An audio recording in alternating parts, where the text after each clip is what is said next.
In a dimly lit room, a girl is forced to pose in front of cameras, and the one coercing her to take these photos is none other than her own father. The girl's name is Ice. She attends school during the day, but at night, she becomes a human model here. In front of countless cameras, Ice has no privacy left. This job has made her the subject of gossip among her classmates. Yet even so, Ice has never resisted her father, because she needs to earn money to take care of her 5-year-old sister, but her beastly father actually wanted to exploit his young daughter for profit. Just when Ice didn't know how to escape her father's clutches, he suddenly passed away in an accident. Shota is Ice's only friend. Upon learning that she and her sister have become orphans, he wants to comfort her, but doesn't know where to start. Feeling disheartened, Shota returns to his secret base, only to find billowing smoke coming from his room. When the smoke clears, he discovers a silver-haired girl in a postman's attire in his room, accompanied by a talking cane. The girl, named Fumika, claims to be there to deliver a letter, but first needs to confirm if Shota is Ice's boyfriend. In this world, there exists a chance after death to write unsaid words from life onto a letter, which is then delivered to the living by a special messenger of the underworld. Known as Shigofumi, Fumika embodies this role as the messenger of the underworld, assisted by a talking cane named Kanaka. However, Fumika faces a dilemma this time, because Shota is not Ice's boyfriend. According to Ice's father's request, this letter must be delivered to Ice's boyfriend. Shota is the only resident of this unfinished building. His biggest dream is to build a rocket, but each attempt ends in failure. Everyone mocks him until one day when Shota meets Ice. Ice doesn't ridicule him. Instead, she truly believes that Shota can build a rocket, so the two people isolated by their classmates quickly became good friends. Ice often comes to the rooftop to help. She and Shota calculate formulas and modify equipment. It seems that building a rocket has also become her dream. Watching Ice's innocent smile, Shota silently falls in love with her. However, what he doesn't know is the immense pain hidden behind that smile in Ice's heart. Therefore, naturally, he wouldn't think about what this Shigofumi from Ice's father represents. Naive Shota believes it to be Ice's father's final wish, but he cannot receive this letter as Ice's boyfriend. So, he resolves to muster the courage, and immediately calls Ice to confess his feelings. However, Ice is preoccupied with her father's funeral, and hastily hangs up the phone. Shota's rocket is about to be successfully developed, and he decides to focus on completing it quickly. When the time comes, he plans to use this opportunity to confess his love to Ice. Shota tirelessly works on the rocket day and night, while Fumika chooses to stay, waiting for Shota and Ice to officially become a couple. When that happens, she can formally hand over the letter to Shota.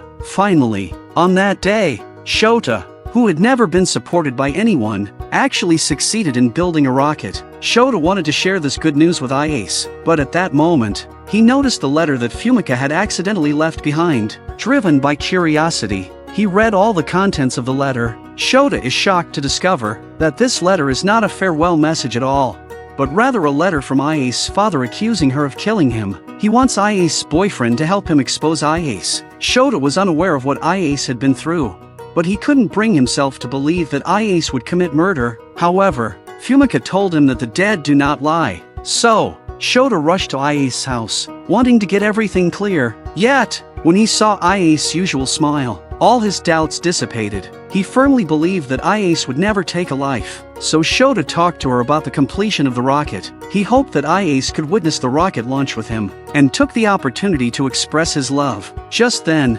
Fumika suddenly appeared and interrupted them. Shota immediately stood in front of Ice, determined to protect the girl he liked. However, Ice behind him suddenly raised a dagger and stabbed towards him. In this way, Shota died at the hands of the person he was wholeheartedly trying to protect. At this moment, Ice wanted to kill Fumika as well, but Fumika vanished into thin air before her eyes. Ice, now consumed by madness, had long been tormented and no longer trusted anyone. Despite knowing that Shota liked her, she couldn't be sure if he would expose her. If she ended up in prison, her young sister would be left with no one to care for her. Initially, she killed her father to protect her sister, and today was no different, so she chose the most extreme way to deal with it. Ice is out in the countryside trying desperately to destroy the body, consumed by hatred towards her father, which blinded her completely, with no other choice but to protect her sister.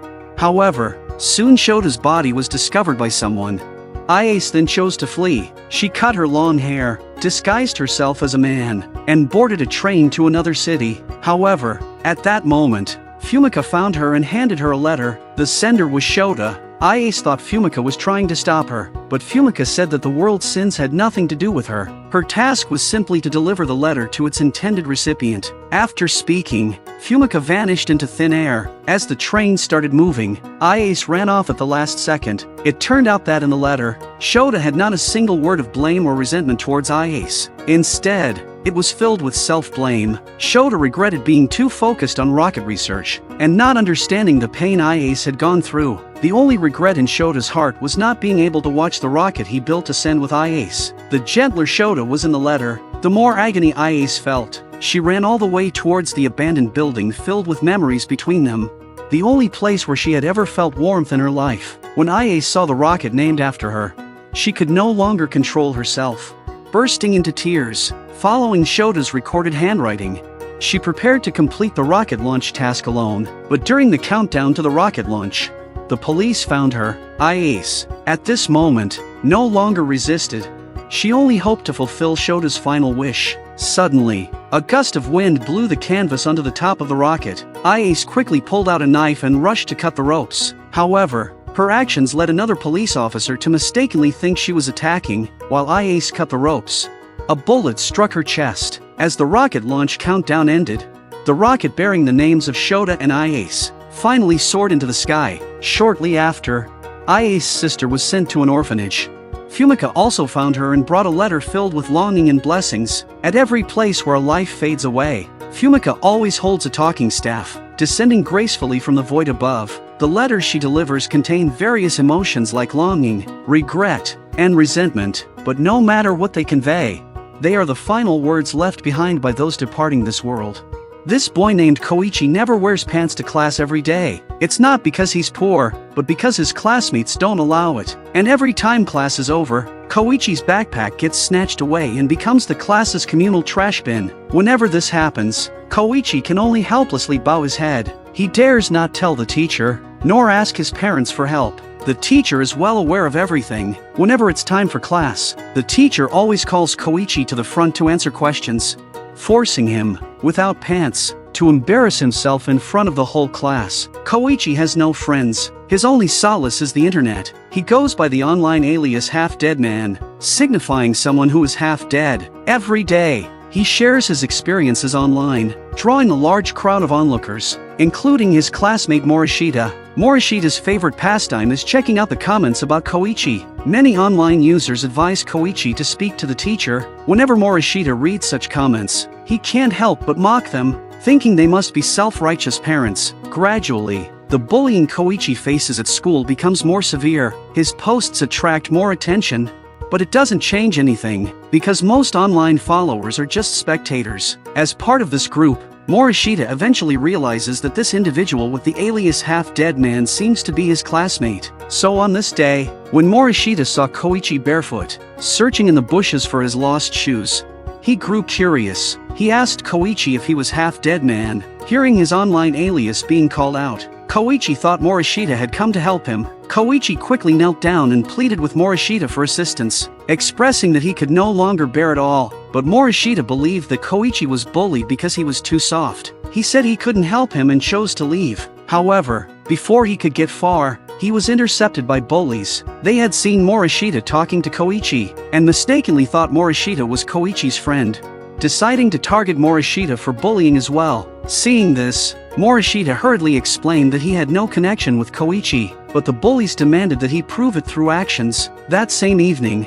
Koichi received a call from Morishita, who said he wanted to help. Without much thought, Koichi went to meet him. However, upon arriving at the agreed location, he found the bullies there. Soon after, Morishita emerged from behind and, to avoid being bullied, joined the bullies' ranks. They forced Koichi to walk across the steel beam of the rooftop. Koichi is too scared, and can only kneel on the ground, begging desperately. At this moment, Morishita discreetly tapped on his phone in his pocket. Soon after, the school security guards rushed over, halting the bullies, successfully rescuing Koichi. That evening back at home, Morishita opened Koichi's website and discovered a post he had made before the meeting. In the post, Koichi mentioned that a friend was willing to help him and that he would update his followers upon his return. Seeing this, Morishita felt relieved. Despite deceiving Koichi, he indeed called the security guards to save him. But the next day, the teacher informed everyone of Koichi's death. He had committed suicide.